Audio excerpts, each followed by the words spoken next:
Rome সম্রাটের দূত। তিনি ছিলেন অত্যন্ত চালাক এবং তিনি তখন মুসলিম জাহানের আব্বাসী খলিফা আল মানসুর তাকে চ্যালেঞ্জ করেছিলেন যে আমার 3টি প্রশ্নের জবাব তোমার সমস্ত আলেম সময় মুসলিম বিশ্বকে চ্যালেঞ্জ করলাম, আমার 3টি প্রশ্নের উত্তর কেউ দিতে পারবে কিনা। তখন মনসুর বাদশাহ খলিফা তিনি তাকে আমন্ত্রণ করলেন এবং মুসলিম বিশ্বের তখন সমস্ত বিজ্ঞ আলেমকে তিনি ডাকলেন। ডেকে প্রথম দিন স্টেজ আলোচনা হলো, ওপেন খোলাখুলি আলোচনা। সেই রোম সম্রাটের দূত 3টা প্রশ্ন করলেন আলেমদেরকে, কিন্তু কোনো আলেমই তার 3টা প্রশ্নের যথাযথ উত্তর দিতে পারলেন না। তিনি সন্তুষ্ট হলেন না। পরের দিন আবার একই রকম আলোচনা হলো, আরো কিছু বিজ্ঞ আলেম এলেন, কিন্তু 3টি প্রশ্নের উত্তর তিনি সন্তুষ্ট নন। তিনি বলছেন আমি যথাযথ উত্তর পাইনি। তৃতীয় দিন আবার আলোচনা হবে। ইমাম আবু হানিফা রাহমাতুল্লাহ তখন ছোট্ট বালক ছেলে, তিনি তার পিতাকে বললেন যে আব্বু তুমি আমাকে সেই রোম সম্রাট দূতের কাছে নিয়ে চলো, ইনশাল্লাহ তার কোশ্চেনের জবাব আমি দেব। তখন ইমাম আবু হানিফা রাহমাতুল্লাহ বাবা বলছেন তুমি কি পারবে? এত বিজ্ঞ বিজ্ঞ আলেম তার জবাব দিতে পারছে না। বলছে ইনশাল্লাহ আমি জবাব দেবো, আমাকে আপনি নিয়ে চলুন। সেই বালক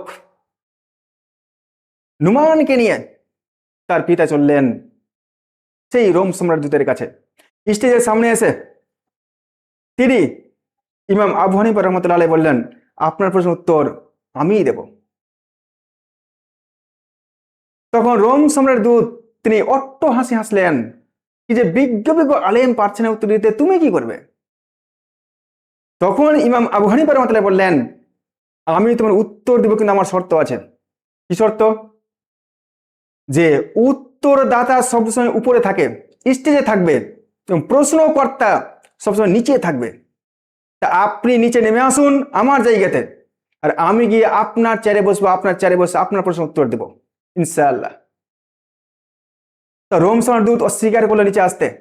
উপস্থিত সবাই তখন ওখানে বললেন, এবং বাদশাহ মনসুর তিনি নিজে বললেন যে না, সঠিক বলেছে, বালক ছোট্ট হলেও সঠিক কথা বলেছে, যে উত্তরদাতার চেয়ার সবসময় উপরে হয়, প্রশ্নকর্তার চেয়ার সবসময় নিচে হয়। এবং অবশেষে সবার সিদ্ধান্ত মেনে নিয়ে সেই রোমান দূত নিচে নেমে এলেন। ইমাম আবু হানিফা রাহমাতুল্লাহ আলাইহি তিনি উপরের চেয়ারে গিয়ে বসলেন। তিনি বললেন বলে উত্তর প্রশ্ন করো।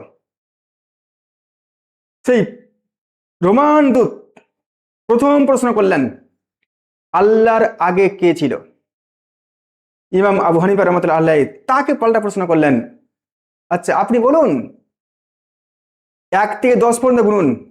সে গুনতে শুরু করলো, 1 2 3 4 5 6 7 8 9 10। তাকে আবার বললেন 10 থেকে তুমি ব্যাক করো। 10 9 8 7 করে ব্যাক করে তাই 1-এ পৌঁছালো। 1-এ গিয়ে সে থেমে গেল।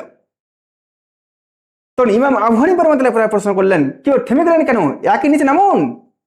তখন সেই রোমান সম্রাটের দূত বললেন যে 1-এর নিচে তো আর কিছু হয় না। ইমাম আবু হানিফা রাহমাতুল্লাহ আলাইহি বললেন 1-এর নিচে যখন কিছু হয় না, সামনে একটা সংখ্যা মাত্র, যিনি এই সমস্ত কিছু সৃষ্টিকর্তা তার আগে কি করে কিছু হয়ে যায়?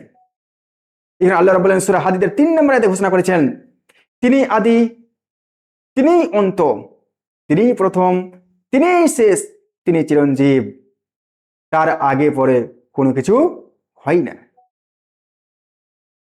তিনি বললেন আমি সন্তুষ্ট। দ্বিতীয় প্রশ্ন, তুমি এখন বলো যে আল্লাহ রাব্বুল আলামিনের মুখ কোন দিকে আছে? তাহলে ইমাম আবু হানিফা রাহমাতুল্লাহ আলাইহি উপস্থিত একজনকে বললেন মোমবাতি নিয়ে আসো, মোমবাতিটা জ্বালিয়ে দাও। মোমবাতি জ্বালিয়ে দেওয়া হলো। ইমাম আবু হানিফা রাহমাতুল্লাহ আলাইহি সেই রোমান দূতকে প্রশ্ন করলেন, তুমি বলো দেখি যে এই মোমবাতির মুখটা কোন দিকে আছে? তখন সেই রোমান দূত বললেন যে এই মোমবাতির মুখটা চারিদিকেই আছে।